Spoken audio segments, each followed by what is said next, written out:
Miss world పోటీల నేపథ్యంలో మరో మహిళకు వేధింపులు ఎదురైనట్లు తెలుస్తుంది. ఓ మహిళా జర్నలిస్టు ఆత్మహత్యాయత్నం తెలంగాణలో సంచలనం సృష్టిస్తుంది. తెలంగాణ సీఎం ఆఫీసులోని కీలక ఐఏఎస్ అధికారి పేషీలో పనిచేస్తున్న మహిళా జర్నలిస్టు ఆత్మహత్యాయత్నం చేసింది. అయితే ఈ విషయం బయటికి పొక్కకుండా ప్రభుత్వ పెద్దలు దాస్తున్నారు.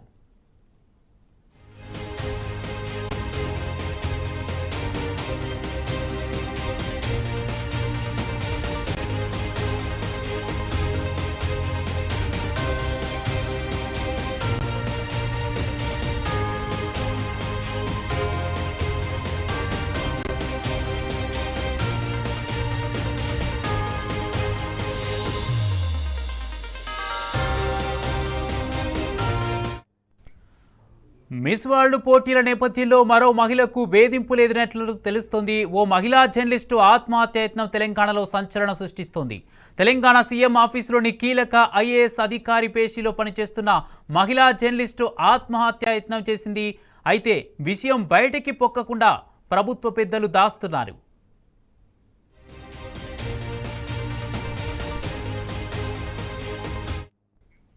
మిస్ వరల్డ్ పోటీల నేపథ్యంలో మరో మహిళకు వేధింపులు ఎదురైనట్లు తెలుస్తుంది. ఓ మహిళా జర్నలిస్టు ఆత్మహత్యాయత్నం తెలంగాణలో సంచలనం సృష్టిస్తుంది. ఇదే అంశానికి సంబంధించి పూర్తి అప్డేట్స్ మా క్రైమ్ బ్యూరో చీఫ్ భాస్కర్ అందజేస్తారు. భాస్కర్, మిస్ వరల్డ్ పోటీల నేపథ్యంలో మరో మహిళకు వేధింపులు ఎదురైనట్లుగా తెలుస్తుంది. అసలు ఏం జరిగింది? పూర్తి అప్డేట్స్ ఏంటి?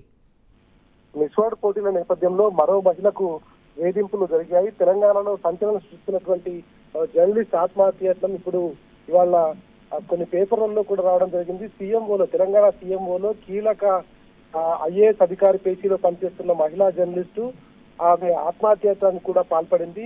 వేధింపులే ఆమె ఆత్మహత్యాయత్నానికి కారణమని తెలుస్తోంది.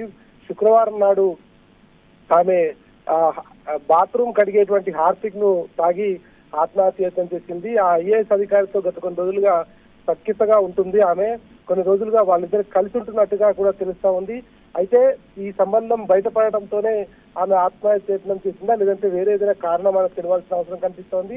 ఇకపోతే రెండు ప్రముఖ ఛానల్లో కూడా జర్నలిస్ట్ గా పనిచేసి ఇటీవలే మిస్ వరల్డ్ ఈవెంట్ లో కవర్ చేసిన ఆ మహిళా జర్నలిస్టు ఓ ఐఏఎస్ అధికారితో పరిచయం కాగా టూరిజం శాఖలో కాంట్రాక్ట్ పద్ధతిలో ఉద్యోగం కూడా ఇప్పించాడు ఆ ఐఏఎస్ అధికారి. ఉన్నట్టుండి ఆమె శుక్రవారం ఆత్మహత్యాయత్నానికి పాల్పడగా ఈ విషయం బయటకు రాకుండా జాగ్రత్త తీసుకున్నారు అధికారులు. ప్రస్తుతం ఆమె ఆరోగ్య పరిస్థితి నిలకడగా ఉన్నటువంటి పరిస్థితి కనిపిస్తోంది. ఆమె ఆ యువతి ఆంధ్రాకు సంబంధించినటువంటి, ఆంధ్ర రాష్ట్రానికి సంబంధించినటువంటి యువతి. ఆమెను బతుకమ్మకు సంబంధించినటువంటి ప్రోగ్రామ్ లో బ్రాండ్ అంబాసిడర్ గా కూడా తీసుకోవడం పట్ల అప్పట్లో పెద్ద ఎత్తున విమర్శలు కూడా రావడం జరిగింది. ఈ మొత్తం వ్యవహారానికి సంబంధించి గత కొన్ని రోజులుగా ఈ విమర్శలు రావడం కావచ్చు, తెలంగాణకు బ్రాండ్ అంబాసిడర్ అయినటువంటి బతుకమ్మకు ఆంధ్ర యువతిని పిఆర్ఓగా కావచ్చు, ఆమెను బ్రాండ్ గా పెట్టడం పట్ల అనేక రకాలుగా విమర్శలు రావడం జరిగింది. ఈ నేపథ్యంలో ప్రస్తుతానికి ఈ అంశం పట్ల చాలా సీరియస్ గా, ప్రభుత్వంలో జరుగుతున్నటువంటి అంశం పట్ల చాలా సీరియస్ గా అయితే వ్యవహారం కనిపిస్తా ఉంది. కానీ ప్రభుత్వంలో ఉన్నటువంటి పెద్దలు ఇది బయటకు రాకుండా తప్పిపుచ్చుతున్నారు. ఆమెతో సఖ్యతగా ఉన్నటువంటి అధికారి ఎవరైతే ఉన్నారో ఆయన గత ప్రభుత్వంలో చాలా కీలక మంత్రి దగ్గర పనిచేసినప్పటికీ ఈ ప్రభుత్వంలో అన్ని విషయాల్లో ముఖ్యమంత్రితో చాలా సన్నిహితంగా ఉంటున్నటువంటి వ్యవహారంలో ఆయన పైన ఏదైనా విషయం బయటకు వస్తే ఆయన పెద్ద ఎత్తున ఇన్ఫ్లుయెన్స్ ఉన్నటువంటి వ్యక్తి కాబట్టి ఏదైనా ఇబ్బంది అవకాశం ఉందన్నటువంటి నేపథ్యంలో పోలీసులు కనీసం కేసు కూడా రిజిస్టర్ చేయలేదు. ఆమె కంప్లైంట్ ఇచ్చినప్పటికీ పోలీసులు పట్టించుకోలేదు అనేటువంటి విమర్శలు కనిపిస్తున్నాయి. మరోవైపు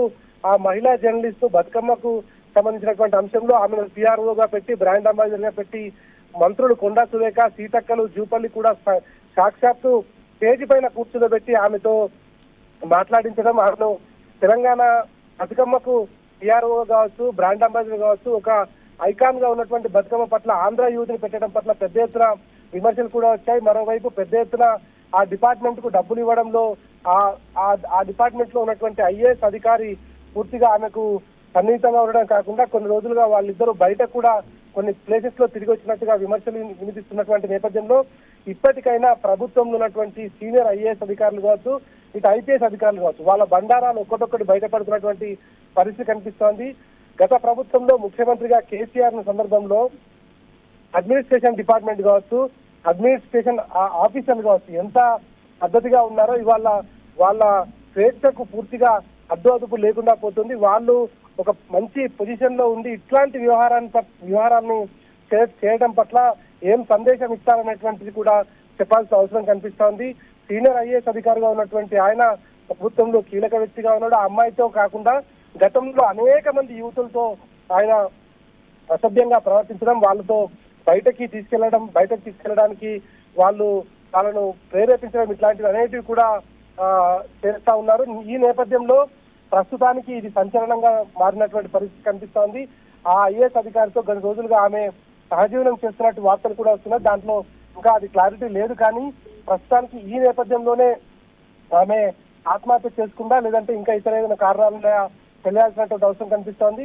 గతంలో ఆమెకు వివాహమై ఆమె భర్త చనిపోయినటువంటి నేపథ్యంలో తన కొడుకు పేరు మీద ఒక ట్రస్ట్ ఏర్పాటు చేస్తే ప్రభుత్వం నుంచి పెద్ద ఎత్తున ఆ ట్రస్ట్ కు డబ్బులు కూడా ఇచ్చినట్టుగా సమాచారం ఉంది. ఈ మొత్తం వ్యవహారం పట్ల ఎంక్వైరీ చేయాల్సినటువంటి అవసరం కనిపిస్తోంది. ఏది ఏమైనా ఇవాళ ఏం సందేశం ఏదలుచుకున్నారు ఐఏఎస్ అధికారులు? కనీసం ఇంగిత జ్ఞానం లేకుండా ఇట్లాంటి వ్యవహారాలలో ఇన్వాల్వ్ అవుతున్నటువంటి ఐఏఎస్ అధికారులకు కనీసం బుద్ధి జ్ఞానం లేకుండా ఇవాళ వ్యవహరిస్తున్నటువంటి తీరు కనిపిస్తోంది. వయస్సు సంబంధం లేకుండా సీనియర్ ఐఏఎస్ అధికారి అయినటువంటి ఒక వ్యక్తి ఆమె పట్ల ఇట్లా వ్యవహరించడం కావచ్చు, ఆమె ఆత్మహత్యకు ప్రేరేపించడం వెనక ఆయననే కారణంగా ఉన్నాడా లేదంటే ఇంకా ఎవరైనా కారణమయ్యారా, ఆ డిపార్ట్మెంట్ లో ఉన్నటువంటి వ్యక్తులు ఎవరైనా కారణమయ్యారా లేదంటే ఇంకా ఏదైనా కారణాలు తెలియాల్సిన అవసరం కనిపిస్తోంది. కానీ చాలా క్లియర్ గా ఆమె 2 రోజుల క్రితం ఆత్మహత్యకు యత్నం చేసే కంటే 2 రోజుల క్రితం చాలా మంది సన్నిహితులతో తనకు ఆ డిపార్ట్మెంట్ పరంగా చాలా ఇబ్బందులు ఉన్నాయని చెప్పుకుంటున్నటువంటి ఫోన్ కాల్లో మాట్లాడుతూ చెప్పినటువంటి పరిస్థితి కనిపిస్తోంది. ఏది ఏమైనా ఒక రాష్ట్రంలో సీనియర్ ఐఏఎస్ అధికారి, టూరిజం డిపార్ట్మెంట్ సంబంధించినటువంటి అధికారి చూస్తున్నటువంటి వ్యక్తి ఏదైతే ఈ మహిళలకు సంబంధించినటువంటి మొన్న మిస్ వరల్డ్ జరిగినటువంటి సందర్భం నుంచి ఆమెతో గత కొన్ని రోజులు ఆమెతో సఖ్యతగా ఉంటున్నటువంటి సందర్భంలో ఏదో గొడవ జరిగినటువంటి నేపథ్యంలోనే ఆమె ఆత్మహత్యకు ప్రవర్తించినట్టుగా తెలుస్తోంది. ప్రస్తుతం ఆమె హాస్పిటల్ నుంచి డిశ్చార్జ్ అయింది. ఆమె ఆరోగ్యం నిలకడగా ఉంది. హార్ట్ పిక్ తాగడంతో ఆమె హాస్పిటలైజ్ అయినట్టుగా ఆత్మహత్య చేసుకోవడానికి ప్రయత్నించినట్టుగా తెలియడం జరిగింది. మొత్తం వ్యవహారం పట్ల ఇంత జరుగుతున్నా కనీసం ప్రభుత్వంలో ఉన్నటువంటి పెద్దలు కావచ్చు, మంత్రులు కావచ్చు, ఆ డిపార్ట్మెంట్ సంబంధించిన మంత్రి కావచ్చు, ముఖ్యమంత్రి కావచ్చు, దీనిపైన ఎక్కడా కూడా బయటికి రాకుండా చాలా రకాలుగా వాళ్ళు మేనేజ్ చేసినటువంటి పరిస్థితి కనిపిస్తోంది. నిజంగా 10 ఏళ్ల కాలంలో ఎప్పుడు ఎక్కడ ఎట్లాంటి ఇన్సిడెంట్ జరగలేదు. కానీ 2 ఏళ్లుగా రాష్ట్రంలో అన్ని రకాలుగా ఇబ్బంది జరుగుతున్నాయి. ఐఏఎస్ అధికారులకు పైనుంచి ప్రెషర్ లేకపోవడం, పైనుంచి ఉన్నటువంటి మంత్రులు కావచ్చు, ముఖ్యమంత్రి కావచ్చు, సూపర్వైజర్ లేకపోవడంతో ఇష్టం వచ్చినట్టుగా కరప్షన్ తో పాటు ఇట్లాంటి ఇల్లీగల్ వ్యవహారాలు కూడా బయటకు వస్తున్నటువంటి పరిస్థితి కనిపిస్తోంది. ఇట్లా చాలా మంది ఆ ఐఏఎస్ అధికారి పట్ల బాధితులున్నారనేటువంటి విమర్శలు వినిపిస్తున్నాయి. మరి ప్రభుత్వం ఎటు వెళ్తుందో, ఏం చేస్తుందో, నిజంగా ఇవాళ రాజ్యాంగ పరంగా ఏర్పాటైనటువంటి ఒక ప్రభుత్వం అడ్మినిస్ట్రేషన్ పరంగా ఉన్నటువంటి అధికారులు ఇవాళ ఏం చేస్తున్నారనేటువంటిది కూడా తెలంగాణ ప్రజలు ఆలోచించాల్సినటువంటి సమయం మాత్రమైంది. పోలీసులు పూర్తిగా కరప్షన్ వైపు ముందుకెళ్తుంటే కనీసం ఒక మహిళకు ఇట్లాంటి ఇన్సిడెంట్ జరిగితే కేసు పెట్టకపోవడం, ఆమె జరిగినటువంటి ఇన్సిడెంట్ పట్ల పెద్ద ఎత్తున విమర్శలు వినిపిస్తున్నటువంటి పరిస్థితి కనిపిస్తోంది. ఏది ఏమైనా ఈ ఐఏఎస్ అధికారి తీరు మాత్రం స్టేట్ లో ఇవాళ ఒక సంచలనంగా మారిందని చెప్పుకోవచ్చు. Kumar, right, thank you Bhaskar.